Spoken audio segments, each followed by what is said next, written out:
Inilunsad ng pamahalaan ng Pilipinas at ng Canada ang isang proyekto na naglalayong palaguin ng micro, small and medium enterprises sa pamamagitan ng trainings at pagbibigay ng kapital sa mga kababaihan sa bansa. Yan naman ang tinutukan ng aming kasama si Sweden Velado.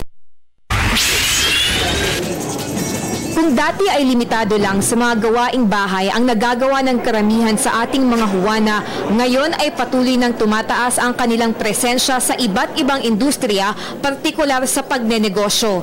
Sa tala ng Global Entrepreneurship Monitor mula 2006 hanggang 2007, pumapangalawa ang Pilipinas sa 42 bansang sumailalim sa survey na may pinakamalaking bilang ng mga babaeng aktibo sa pagnenegosyo. As we work on women entrepreneurship, there is really a lot of hope because women is really capable of doing things simultaneously, losing focus.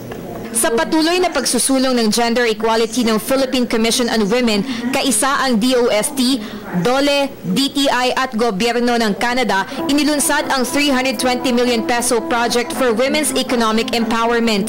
Layo ng programang Great Women Project na mas palaguin pa ang micro, small and medium enterprises o MSMEs sa ating bansa sa pamamagitan ng mga training at pagbibigay ng kapital sa mga Huwana na nais magsimula ng kanilang mga sariling negosyo. Tulad na lang ng bagobong si Vivencia Mamites na kumikita na ngayon sa pamamagitan ng paghabi ng makukulay na tela. Naniniwala ang pamahalaan at pribadong sektor. Ito na ang tamang panahon para ma-develop ang entrepreneurial mindset ng mga Pinay na tiyak na may malaking maiaambag sa paglago ng ating ekonomiya. Napapanahon din ang proyektong Great Women Project, lalo pat kabilang sa mga mahahalagang usapin na tatalakayin sa APEC sa Setyembre ay may kinalaman sa pagiging empowered, innovative at resilient ng mga Huwana.